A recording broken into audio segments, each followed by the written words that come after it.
Oggi nella sala dei semi della provincia di Cosenza il presidente Oliverio ha incontrato la stampa per illustrare il calendario degli appuntamenti più significativi del cronoprogramma entro il quale saranno definiti gli assetti istituzionali di governo della provincia.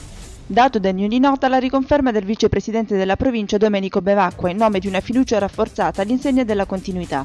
Si dovrà aspettare fine mese per i nomi della giunta che comunque, ha detto Oliverio, presenterà molte novità e qualche riconferma. Il primo appuntamento istituzionale è previsto per il 20 luglio con la riunione del Consiglio. Si apre da oggi il tavolo di discussione in merito alle nomine dei consiglieri che siederanno in giunta.